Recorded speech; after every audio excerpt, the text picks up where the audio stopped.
I'm Shain, a New York Jewish mom who had the audacity in 1993 to continue a geriatric pregnancy and give birth at the age of 46. And I'm Sarah, the result of that pregnancy.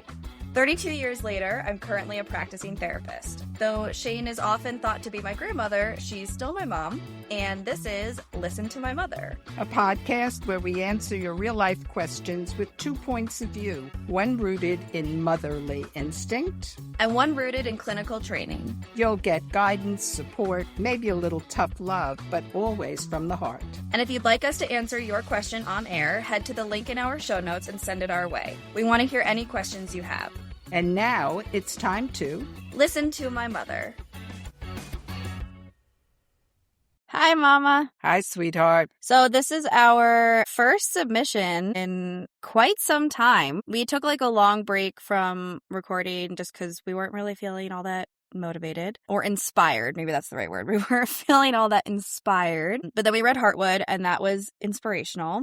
And we'll have part 2 of that for anyone who really loved the last episode. We'll be doing part 2 with special guest, my brother, in a few weeks. And in the meantime, we got a submission, which is really exciting. And it's been a really long time. So we're feeling inspired. But I just want to stick in here that I met with a friend a day ago. I lost track of time. 1 day, 2 days, I don't know. But she is an avid listener of our podcast. And we met. And she said, I'm so glad to see you. You're okay. You took 3 months. I thought something was wrong. I'm glad to see you're okay. So she missed us. That was one. Well, we have also something very exciting happened. Yes. Where, we're pretty sure that 2 people are listening to this. And one of them is this friend you saw, and one of them is one of my friends. And that's it. Actually, that makes 3, because I have 2 people who I know listen. 3 people listen. So we've been doing this for over a year now, and we just had it pointed out to us by our wonderful editor, shout out to Killian, that overall we have 1,700 downloads, which is not that many. But the exciting part is that 680 of them were this month. So something happened this month, and we gained a little bit of traction somehow, and that's exciting. And we don't know what happened. So very exciting that we had so many listeners, a burst of listeners in June. So that's very exciting. It certainly is. Where did they come from? No idea. So if you're the person out there proselytizing for us, thank you. Proselytizing, that's a weird choice of words. Okay. So do we want to jump right in with the submission? Sure. It's very short. Oh, real quick though, actually, I do want to say, so my brother just started listening to the podcast. We've been doing this for over a year, and he hasn't been listening. But he did ask me, because in one of the episodes, he noticed us using she, her pronouns for the person who submitted. But there was never a clarifying place where we say, we know that this person uses she, her pronouns. And I explained to him that in our submission form, we have that people can select what pronouns they use so that we use the right ones. But I just wanted to kind of give that as a disclaimer that we're not making a guess. We're not assuming. We specifically ask people what pronouns they want to use. So in case other people are listening, how do they know? That's how we know. It's on the submission form. So I just wanted to say that. So what I was going to say, the submission is very short. It's something that resonates for me, but it doesn't give us very much information. So we're really going to be talking about this with no information.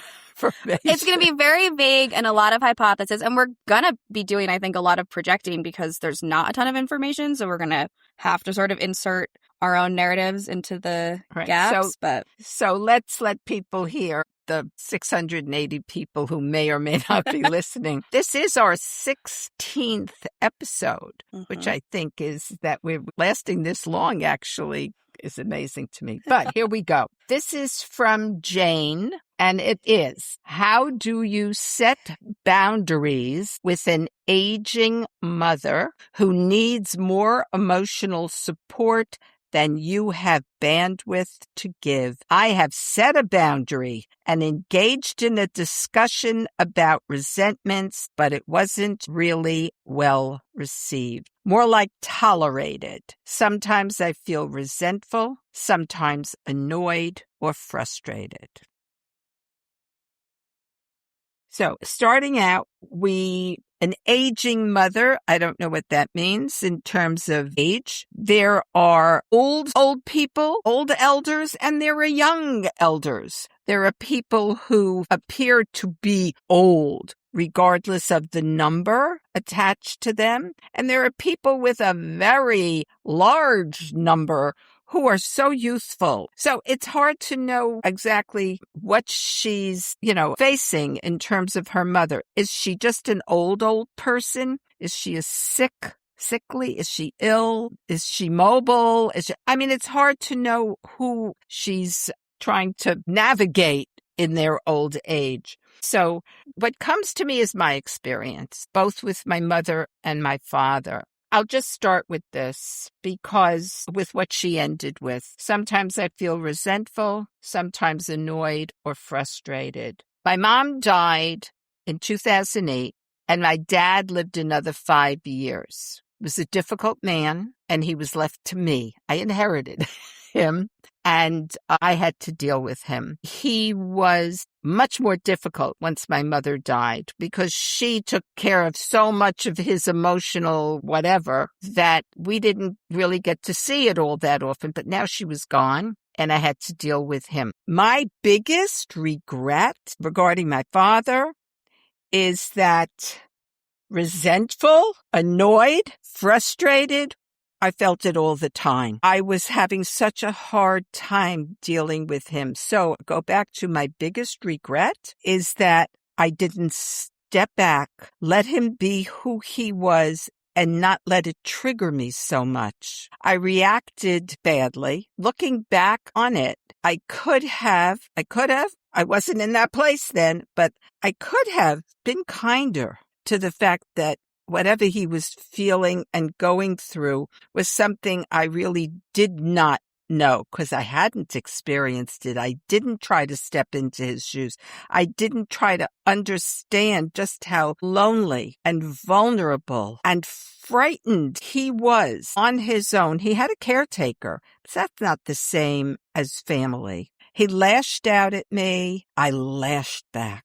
That's my biggest regret with my dad, that I didn't let him have the room to let us know. He took all the room he wanted to let us know that he was not okay, but I didn't do it well. I really did not do it well. And it is a regret because they die and it's over and you can't fix it anymore. You can't take it back. You can't make it better. It's over. That is the harder part than dealing with them. So I'll just hold it right there. I'm sure I'll have more to say going forward. Sarah, do you want to jump in here? Yeah. So, again, we don't have a ton of information. So there's not like a lot of specifics we can respond to. This is very general. And generally speaking, the piece of it that really sticks out to me is like the setting boundaries. And boundaries are things you set for yourself. When you put it on someone else, that's a rule. You're making a rule for them. A boundary is like what you will do if someone crosses that. You can say, never do this to me again, but that's not the boundary. The boundary is, okay, if they do it, what will you do?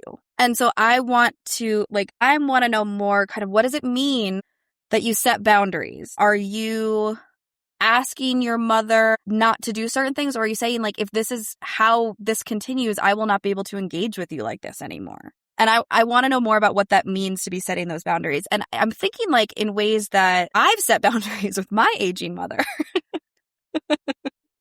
And I don't know, I wasn't always very good at it. Like when you would do the thing that pissed me off, I would just hang up on you. But it's gotten... No, you would say, I'm going to hang up on you before you hung up, which was very much appreciated. Just giving you a heads up. Yeah. It like evolved to the point where I was able to say, if you're not able to be what I need you to be in this moment, I can't talk to you and I'm going to hang up on you. And that's my boundary is like, I will not continue to engage when this is where the conversation is going. And so I have a boundary that I will not go there. So yeah, I guess I'm curious for you, like, were you ever able to set boundaries with your mom? I did. And it was shocking to me that she actually honored it.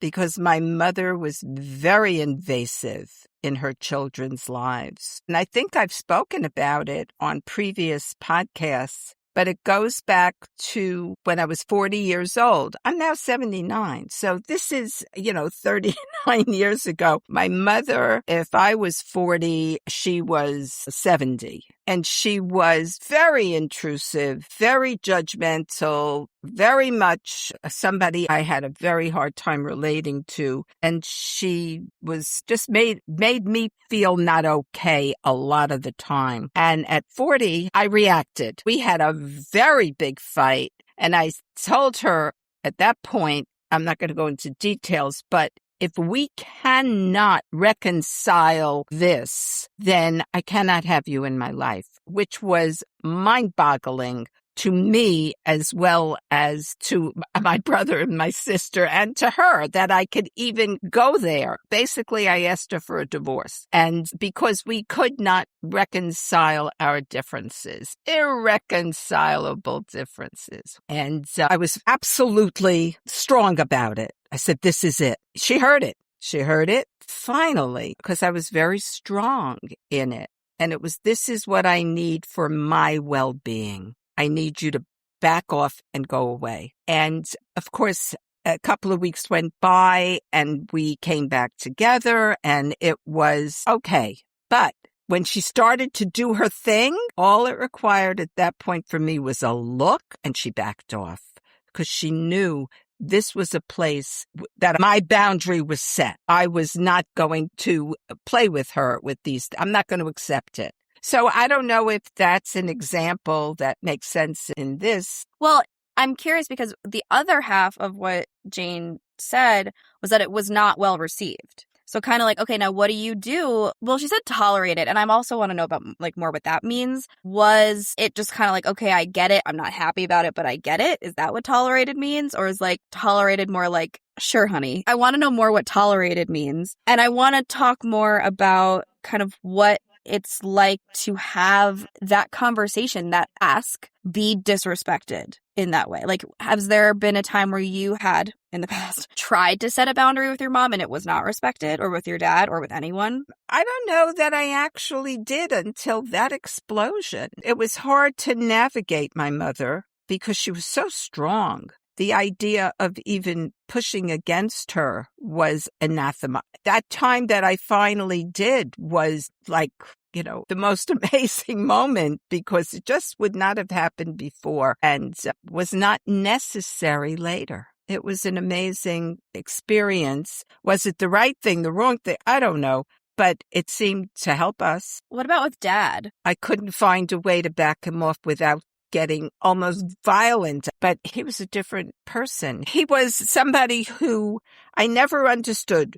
I don't know if this is going into family history in a weird way, but we never understood why my mother never let him speak. And we thought she was the witch of the West, because she shut him down. You're talking about Saba. I was asking about my dad. Setting boundaries with my dad. But continue your story because I know where you're going with this, and this is also interesting. So continue. Right. We thought she was this horrible person who wouldn't let this sweet, lovely, loving, kind, hardworking man speak. She was always shutting him down. And it wasn't until she was gone that we realized she was a buffer that protected us from his craziness, his meanness. He could be somebody we never knew he was because he always appeared to be the victim of her, her meanness, keeping him from talking, not letting him. But I went back in my mind to when I was 15 years old and we were going to an affair, a bar mitzvah, a wedding or something. And I put on some eyeliner and some lipstick. And my father saw me, and he never commented on my looks or anything. I mean, he was busy. He was working. He was there. He wasn't that much in my everyday life. We had one bathroom. My biggest thing was, Daddy, you're coming out. I need to go. Mm-hmm. That was our contact. But he saw me with a little eyeliner and some lipstick, and he yelled at me, take it off. You look like a whore. My mother went ballistic on him. Get away. You don't know anything about girls, young girls. Leave her alone. She's beautiful. She just pounced all over him. And it wasn't until many, many, many years later that experience kind of made me understand her whole life with him that she needed. And we thought she was just mean. But we learned after she died that he was racist and like had all these comments to say, and he would tell me all the time how fat I was and blah, blah, blah. He had no filter. She was his filter. She shut him down a lot of the time. And what we came to really understand was during World War II, he was in the army and he did have shrapnel in his head. There was a cannon went off, the thing. He had shrapnel. He was in a coma for 3 weeks, 21 days. And we really came to understand that the very large possibility that the part of his brain that was a filter was no longer active. If he thought it, he said it. If it was in his head, it was out of his mouth. We have thoughts that are not always lovely thoughts or kind, or we would want other people to read our minds. But whatever went into his head came out of his mouth. So it may or may not have been what he truly felt or believed, but there it was. There it was. And it was hard. It was hard to manage him when he was just being that person. So anyway. Let's connect this back to boundaries. Yes. With him, I found it hard to set boundaries because he pissed me off so much. He just constantly said things that just made me so angry that my dad could be like that. I didn't know he was like that. So I reacted badly. And that I regret. I regret that I didn't step back and give him the room to be what he was. And I'm sad about that. So, okay, looking back, again, if we think about it as like boundaries or rules you set on yourself, how could you have handled that differently? You can't change him. You can't go into him and be like controlling the gears, but like, how would you have handled that differently? I would have allowed myself the opportunity to let what he says just roll over me. I didn't have to react to everything. I didn't have to prove him wrong. I didn't have to argue. I didn't have to. At so many times, I would just scream at him and run out of the house. I needed to get away from him. If I could have just stayed and let him say his thing and maybe say something as simple as, do you hear what you're saying? Do you really believe that? Is that what you think Mom would have wanted, to let you get away with? If I could have done it calmly, if I could have been rational, if I could have been reasonable, it wouldn't matter whether he was or not. I was getting myself so worked up about some of the things that he said. I would just really let myself go into a place that I didn't like who I was. And if I don't like who I am in my response, that's on me. That I'm responsible for. Yeah. So, okay, we said it earlier that like because we have such limited information, we're going to be doing a lot of projecting of just like what our own experiences are within this vague framework. So I want to kind of offer a different version of maybe what Jane is talking about, because you're talking about like frustrations with communication and frustrations with who he was and things he said. And I think that there's another version of this, especially because the word like aging mother is kind of what's giving me this, is like, does her mother need more from her than she's able to give? Like, is it caretaking? Is it like, I'm thinking again, like projecting, this is not my personal experience, but things I've seen with clients who have parents that they are the caretaker for, where it's like they need to give the rides to doctor's appointments. They need to do the stuff around the house. They need to take care of this. And it's just the need of like the parent needing the child to be there and available 24/7 for the caretaking. And I've seen it happen where it's like then the child does not have their own life, but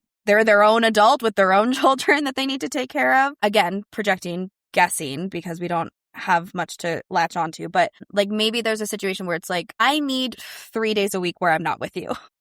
I mean, and we saw this with my aunt and my grandmother on my dad's side, like that kind of being that feeling of obligation to show up for your aging mother, but your life shrinks because of it. And how do you set the boundary around that and to not have that respected, to not be like, hey, I cannot come to you 7 days a week. I cannot show up for you in this way. I need to focus on my life and my world and my kids and my husband and my job and my whatever. And to not have that tolerated, to not have your autonomy and your own adulthood be seen as equally valuable to like what the demands of the mother are. Does that make sense? It does, but I have two thoughts. Okay. There may be actually one thought, but two sides of the coin. She talks here about she needs more emotional support. She doesn't mention physical support, which may be part of it as well, but she doesn't speak to that. So we don't know. Does the mother have a caretaker and just wants her attention? Does the mother really want her to come take her to her doctor's appointments? We really don't know. You're right. And I don't have the submission right in front of me. You do. So I don't have the exact language. But even so, like looking at the example we have in our family with my aunt and my grandmother, where it was a lot of like tactical, logistical support, but a lot of it was also emotional. Spend 3 hours on the phone with me while I cry about forgetting who my great grandchildren are. Like there was a lot of emotional support that weighed so heavily on my aunt. I remember like as my grandmother was starting to lose her memory and like her memory was basically like it would reset as soon as the door closed. And we were leaving one time and grandma's crying and my aunt is starting to cry. And she's like, I feel like I should go back in. I'm like, give it 30 seconds. She's going to forget we were ever here. But it takes such a toll on the person who is the kid in this situation, who is taking care of their aging mother, of the guilt, the obligation. That's all emotional support. But it also is depleting. How do you give someone so much of yourself in that way when it's not realistic, it's not practical, and especially if you have to then turn around and go live your life and have all the things that are in a full life, you can't make this your whole life. Of course. I have the other side of my question that I wanted to ask. But before I go there, I want to address what you're just saying now. How are you going to manage with me or your dad? Have you given any thought to when we need that from you? We're not there yet. I've given quite a bit of thought to it. I already have a solution. No, I don't want to hear your solution. Euthanasia. Your father is a very strong supporter of euthanasia, but but you know, he's thinking in terms of he's really far gone. But before you get far gone, you make emotional demands on your children. But we were just at your great aunt's 103rd birthday party. She's amazing. She's all there in her head, and her body is shrinking and little and cute, but it's still functional. She goes up and down stairs. She makes herself some food. She goes to bridge. She's a superhero. Like, it doesn't make any sense. She's unbelievable. But I had a talk with her. We sat and we talked at this 103rd birthday party. All of us got kind of a chance. I said to her, it's like coming to the Queen Mother and bowing down. But we talked for a little bit. And one of the things I said to her, because her children were all at this party and her grandchildren and her great grandchildren, I said to her, what I've come to understand is that we're in our children's lives as much as they will let us. It really comes down to you cannot be in your kids' lives if they don't let you. So, by the way, this was submission. I have written down submission from Jane. I don't know if that's her real name or not, but Jane, it comes down to you make this choice about how much your mom can demand from you. You're the one who is in real, total control of what you are willing to give, how much you're willing to take from your mom, and where that boundary is for you. Sometimes it's your own moral place that will dictate to you how much you want to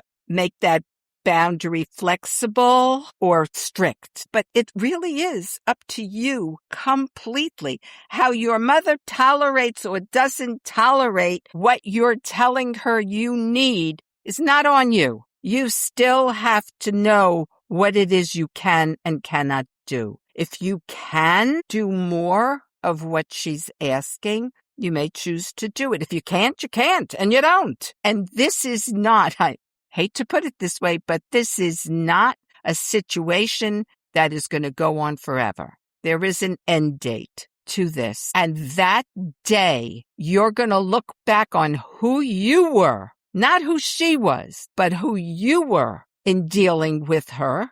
And that's where you're going to be either stuck or pleased with yourself. It really is completely up to you. You can choose to feel resentful. You can choose to be annoyed. You can choose to be frustrated. Those are all human responses to people making demands on you where you feel so obligated because it's your mother. It's still up to you where you say, Mom, I know you need this right now. I can't do it right now, but I might be able to do it tomorrow. So let's see what happens tomorrow. It's your control. It's up to you. So I'm just going to go to my other question that I was going to ask, which is, she's talking about setting boundaries with her aging mother. My question is, what was your relationship with your mother before she was your aging mother? How did she and you interact? Did you have to have boundaries before she was an aging mother? Was your relationship fluid and easy and moved well, or did you have to shove her back sometime? I don't know. I don't know what it was like for you with your mom. Does that speak to how you're dealing with her now? Do you have resentments that now your mother's asking something from you that you would have liked from her once upon a time ago that you didn't get? I don't know the history there. And that's something you have to look at, Jane, yourself. What was your relationship with your mother? How does that speak to what you want your relationship to be now? Do you want to pay her back for stuff that she did not give you now that she's so needy? Or was she such a great mother who gave you everything you could possibly need, but you're not in a position to reciprocate anymore? And who are you in this relationship with your mother then and now? I think that's a good point, because with your mother and with your father, there was not a lot of goodwill that had been amassed by the time they became aging. And when we talk about my paternal aunt and grandmother, that there was a stronger relationship, and if there was a feeling of obligation of I need to now care for her. And so, yeah, that's a good question of kind of, what do you feel you owe here? Is it resentment building upon resentment? Was it always resentment and now you resent being in this position? Or do you feel like you are in this position where you have to show up for your mother because she was an excellent mother and there was a lot of goodwill built over your lifetime? These are all very different situations, but ultimately, the answer is the same as kind of what you were saying of who are you in this? Who do you want to be in this? Because my relationship with my mother was so fraught, such a great word. Fraught. At the end, dealing with my aging mother, what I wanted more than anything with my mother was repair. I want to finally find a place where she and we're both old women now. I was 30 years younger than her, but she was 92 when she died. I was 62. It was, I don't know what I was, but somewhere in my 60s. And I'm a grown woman. I'm an older woman.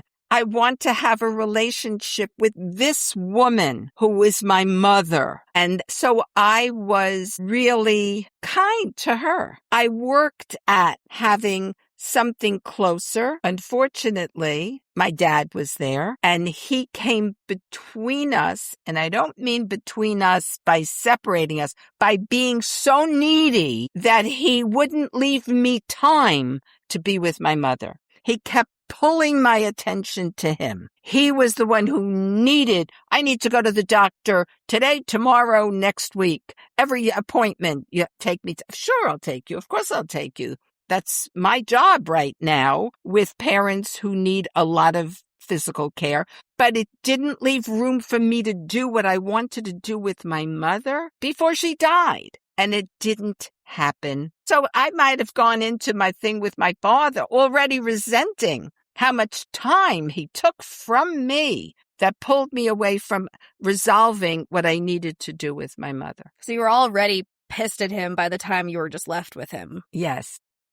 Yeah. So which is why I'm saying you have to look at yourself. What are you bringing into this? Where can you, Jane, where can you change how you're approaching this interaction with your mother that will change the dynamic? So, and I'm thinking also about as you age and as you need more, because, and that's interesting, because I think a lot and I panic a lot about like what I will need that you will no longer be able to provide for me when you're elderly and or dead. And like the panic that I have around that of like when you're no longer available to me for emotional support. But I haven't actually given as much thought to the other way of like, what will I be able and willing to provide to you as you well, age you've made and or it die? very clear. I've told you many times that I gave birth to you at the age of 46 in order to have you take care of me in my old age. And you already say no. You already said no. I say no to the logistics. Like, I'm not dealing with bodily fluids. I'm not like doing any of that stuff. I'm not changing your diaper. We'll hire someone for that. But the emotional piece, that's different. That's a different thing. And I haven't really considered that because you're not yet emotionally needy to a point of this is now a problem. You are technologically needy to a point where it's a problem. And not that big a problem. But it's like you'll text me and you'll call me to like talk you through something. And I'm like, I cannot do this with you over the phone. Like I can't help you if I'm not in person with you. But the emotional piece, I don't need to be in person to do that. But that hasn't really presented itself, or at least it hasn't presented itself in a way that has stood out as like a drain. Yes, but I don't think I'm there yet. Plus the fact that I have your sister to do that too. Right. And my brother who calls regularly. Does he call you more than Mara and I call you? It's very different. The three of you are very different. You will send me texts and pictures and stuff very, very often. I think just to let me know the parts of your life that you're willing to share with me, and you do it generously. And it's mostly the dogs. It's mostly the dogs. Yes. but you do it, like I said, generously. You stay connected. It's a lot of fluffery, but it is a connection and it's constant and it feels very good. With your brother, he does what I totally understand and appreciate. He has his Rolodex and he calls when he's driving to work or driving home. He'll call Dad. He'll call me. He'll call you. He'll call his other sister, and we talk about whatever is going on in his life. His life is, has more going on than mine does. So let him talk about what's going on with him. Not necessarily. His life is rock climbing, geocaching, and teaching. But when you're in Florida, you have the women's group and you're all over the place. Your life has a lot going on. Right, but he doesn't want to hear. So, are we throwing your brother under the bus again? No. Let's not call him out. And your other sister, she's more pragmatic. She'll contact me when she wants to discuss something in depth, or use me as a sounding board for clarity in her own mind, or, so the three of you stay connected to me and your dad for very different reasons. You go to your dad for more pragmatic things. David does with Dad what he does with me, somebody to talk to while he's driving. And I'm not sure what Mara and Dad's. I think Mara and Dad is like you and me, and you and Mara is like me and Dad. Yeah, she'll come to me for pragmatic things. And right. So it's different. All three of you are different. Who I would rely on if I became a doddering elder person is, I would imagine, none of you. I'm not sure which one of you would actually be really available on that level. But okay, so we're not going to predict or project as to which one of our children will be available as emotional support as we dodder our way into old age. Well, at that point, we'll do another podcast and see who's still talking to me. Okay, great. Yeah, but I'm not too concerned. Well, I want to go back to my other question from earlier when we were talking about boundaries and ways that you've set or tried to set boundaries with my dad, and specifically like how do you manage it when it's not tolerated or not tolerated well? or only tolerated, however Jane put it. All right. Well, it was more like tolerated. Not well It received. was not well received, more like tolerated. Tolerated is good. I mean, if that's all you can get. I don't like the word tolerated as a word to be used for, isn't that great? They tolerate that. I don't think being tolerated is great. I think tolerated means I can't stand it. I'm not okay with it, but somehow I'll live with it. It's not an acceptance. Mm-hmm. Well, I think that's what Jane is saying, right? It's not being accepted. It's totally not accepted, but I can live with it, but I won't like it. Well, as the person setting the boundary, that's fine. Mm-hmm. As long as you live with it. I don't care if you're happy about it or not. As long as you can live with it, I'm good, because this is my boundary. Or if you feel bad that they're willing to live with it but not happy about it, well, that's on you too. You know, you can change the parameters if it doesn't sit well with you. You know, is there another way rather than, I just don't like the word tolerated. Well, it's like, tolerated basically means like, I don't like it, but I'll respect it. Okay. I think respected is giving it too much credit. But I'll live with it, though I don't respect it. Yeah. But there's like different, maybe like respect it in the sense that I will do it, but not respect it in the sense of I understand and I get it and I support you. Right. There's like two different meanings of respect. Yeah. Tolerated is used for so many, and I think of it in religious terms. You know, I don't want a fill in the blank, a Jew, a Muslim, a Hindu, a Catholic. I don't want that person coming into my family. But if you really love that person and you want to marry them and you want to bring them into the family, I can tolerate them. Really? Is that what you want to be tolerated?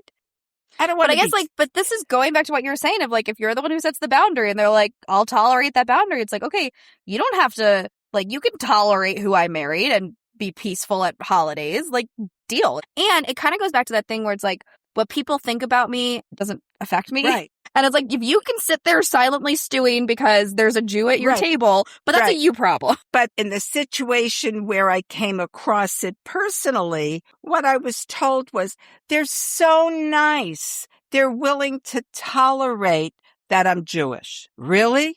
That's how you're telling me they're so nice? Okay, but is that what you want? But that's two different things. That's now equating being tolerant with being nice, and that's a different thing.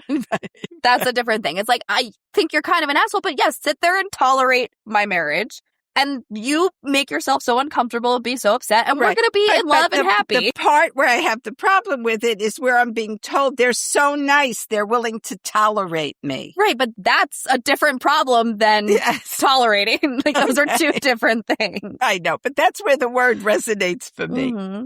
Well, right, but that's someone saying they're so tolerant, that means they're nice. There's a fallacy in there. Right. That's the problem. But it's not like, if you want to sit there and tolerate my marriage, that's on you. Good luck. I'm very happy over here. So her mom tolerated her discussion about resentments, but that's the piece we're kind of jumping over.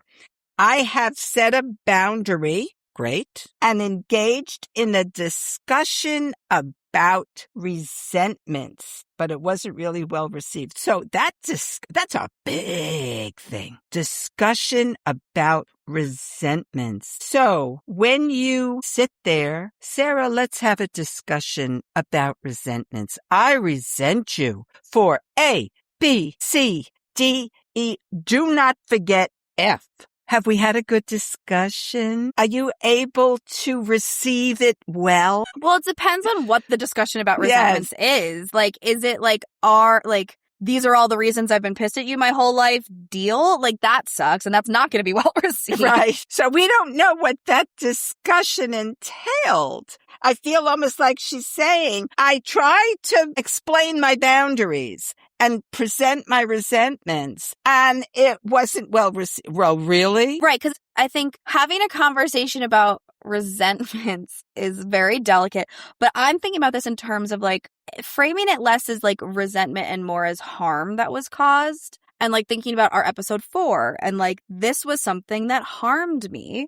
And it's like, sure, I'm sure there's resentment around it, but I'm not going to be like, you suck and I'm going to hate you forever because of this. It was like, this was behavior that created a deep harm in me and a wound in me that still shows up. Let's have a conversation about that and see if we can move towards healing rather than I resent you for A, B, C, D, E, and F. Like, you suck. I'm so resentful towards you. But from our last episode 15, where your sister and you, and we talked about being not only able to say what you need to say to your person, and it could be your parents, it could be a friend, it could be a spouse, it could be a child. You can say what you need to say, but you also, on the other hand, have to be able to hear what's being said to you and to get to the place where you can hear the resentments that are being poured on you. You really need to be prepped. No, also, like, was this conversation about resentments just Jane's resentments towards her mother? Did her mother have space to be like, well, you were a shitty little kid? Like, did it get to go both ways? Right, we don't know. I get this sense, no.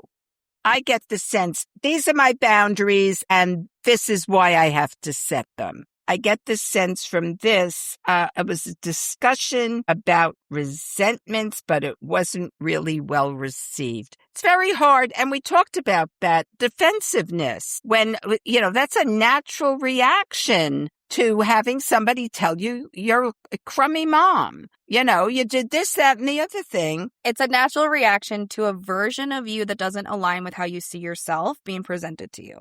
Of course you're going to get defensive. This is fracturing your worldview. And it's not going to be well received. So did you really expect that your mom was going to say, I understand why you need these boundaries. I respect them. It's not going to happen. Not in the way it's presented here. Say, go to therapy. Go to family therapy. Have someone who can almost puppet master some of these conversations until they feel more effective, and then you can do them at home. But right, if it's how you're interpreting it, that's not going to be effective and it's not going to be well received. And what you're looking for from that conversation isn't going to happen. Yeah. The idea of having a third voice in your head is really, I think, vital because we cannot hear each other unless we are really prepared to hear each other. Mm-hmm. Yeah. I mean, I do this work with couples all the time, and it's there are some couples I work with where they're eager to hear each other. And it's so obvious from the first time we do some of these exercises that they are ready and waiting to sit and take in what the other person is saying. And then there are some couples that the moment they're asked to take it in, shut down and can't. And it's just, how willing are you to actually engage? And are both of you willing in the same way? And my guess, kind of based on the way that this was framed, is that Jane feels like her mom is not willing to take it in.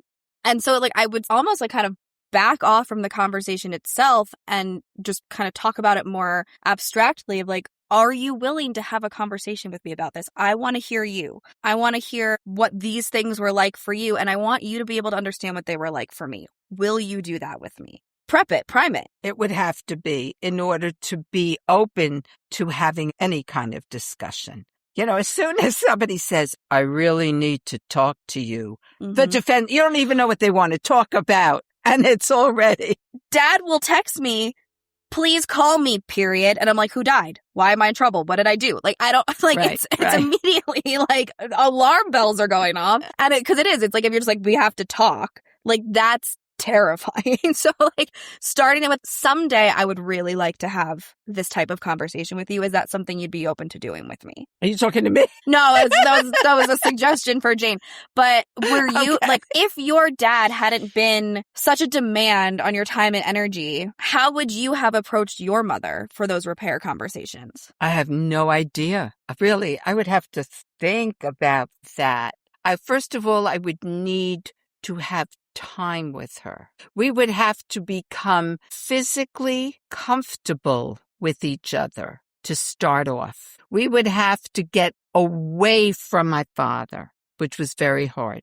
We would have to get out and away, go for a coffee, we never did that as a mother-daughter. We never just took time for the two of us. She was a very busy person. She was very involved. She was very active. She was always working, either working, and activist, or when she was older, an activist full-time, but active activist. So it was very hard to get her to, let's just go someplace and be together. And it was hard to do because she wanted me to be somebody else. She wanted me to be somebody who dressed better, who put on makeup better, who presented differently. She wanted me to be a lady. Wasn't going to happen, So it was hard for us to find a place where I could be me and she would be okay with that. Neither of you were who you each wanted the other person to be.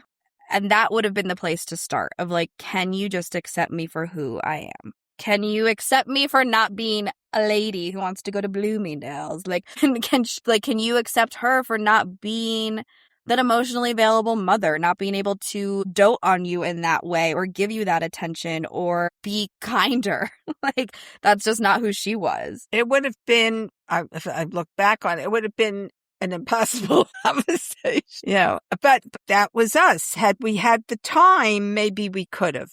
But my father got in the way. I have no idea. It was something I wanted very, very much and never had this. She was with me for 2 years and I never had the chance because my father was so invasive into that space. So that ends that one. Well, I hope you have more success with your mother than I had with mine. To me or to Jane? To you. I'm talking to you, actually. Oh. I can say it to Jane too, but I was really talking to you. But we already have a better foundation than you did with your mom. We're starting from a different starting point because we do see each other for who we actually are. And that's because I didn't have it with my mother. It was vital for me to have that with you. I didn't know that, and we've talked about that before. I didn't know how to do that with Mara. I didn't know how to do that with David, but by the time you came along, I knew how important it was to me. And this is a great segue into what we'll be talking about next time with David and Mara about where we left off last time of like the three of us being raised by the same human beings, but we all had different parents and what our experience of that was. So any last words for Jane? Jane, it's all on you. I'm sorry. But it really is all on you to put yourself in a position where you're okay and you look over that boundary. You can look over the wall, look at your mom and know she's okay. Well, there's a really great quote. It's boundaries are the distance at which I can love you and myself at the same time. Oh, that's great. And it's like if you are draining yourself in order to love your mom, you are not holding your boundaries. But I just came up with that visual and I like it of being on your side, looking over the boundary and know your mom is okay. She may not have everything she wants from you, but she's okay and you can be okay. Agreed. Are you okay? I actually really have to pee, so we need to wrap up. I don't know that we needed to know that, but we're all humans. Everybody pees. Okay. All right. I will talk to you later, Mother. And I will close with saying, I love you. I love you too. And we'll talk, I'm sure, very soon. I'm sure. I'll call you from the bathroom. Okay, great. Bye. Bye. I'm Sarah. I'm Shain. And this has been Listen to My Mother. If you enjoyed this episode, please consider leaving a positive review and subscribing to us on your favorite platform. And if you'd like the chance to listen to my mother, head to the link in our show notes, which is currently bit.ly/listen to my submission. That's bit.ly/listen to my submission and submit your question. No question is off limits. And don't forget to follow our journey on Instagram at Listen to My Mother or at whatsthepoint.therapy. Thanks for listening. Talk to you soon. Bye, Mama. Bye, baby.